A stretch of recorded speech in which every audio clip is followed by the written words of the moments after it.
నమస్తే, welcome to VTV. నేను మీ మధు. మీరు ఒక డాక్టర్, పేరుకు మాత్రమే డాక్టర్, కానీ చేసేదంతా పత్యాపారం. ఎందుకు అనుకుంటున్నారా? ఇది వింటే మీకే అర్థమవుతుంది. హైదరాబాద్లో టాస్క్ ఫోర్స్ పోలీసులు 10 కిలోల జింక మాంసం కొమ్ములను స్వాధీనం చేసుకున్నారు. మరి హైదరాబాద్లోని టోలీచౌకీ ప్రాంతంలో టాస్క్ ఫోర్స్ పోలీసులు భారీగా అక్రమంగా జింక మాంసం మరియు కొమ్ములను స్వాధీనం చేసుకున్నారు.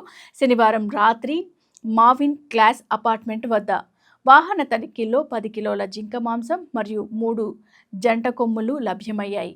ఈ అక్రమ రవాణా కేసులో ఇద్దరు వ్యక్తులు, డాక్టర్ మహ్మద్ సలీం మూసా 47 సంవత్సరాలు మరియు రియల్ ఎస్టేట్ వ్యాపారి మహ్మద్ ఇక్బాల్ అలీ 48 ఇయర్స్, వీరిద్దరిని కూడా అరెస్ట్ చేశారు. మరి అరెస్ట్ చేసిన వారిలో డాక్టర్ సలీం మూసా షూటింగ్ పేరుతో తుపాకీ లైసెన్స్ పొందినట్లు గుర్తించారు.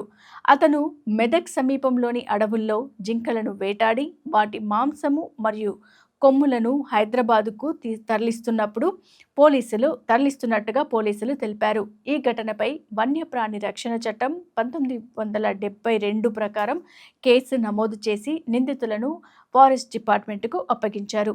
మరి పోలీసులు పేర్కొన్నట్లు వారు తుపాకీ లైసెన్స్ను ఉపయోగించి ఈ అక్రమ కార్యకలాపాలను నిర్వహించారని తెలుస్తోంది.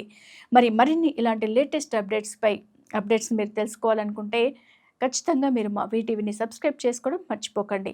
మరి ఇలాంటి మా వీటీవీ ఛానల్లో ఈ అంశంపై తాజా సమాచారం, అధికారుల వ్యాఖ్యలు, విశ్లేషణాత్మక కథనాలు ప్రసారం చేయబడతాయి. ప్రజలకు నేరుగా మరియు స్పష్టమైన సమాచారం అందించడమే మా ప్రధాన లక్ష్యం. సో ఇలాంటి లేటెస్ట్ అప్డేట్స్ అన్ని మీకు కావాలనుకుంటే ఖచ్చితంగా మీరు మా వీటీవీని సబ్స్క్రైబ్ చేసుకోవడం మర్చిపోకండి.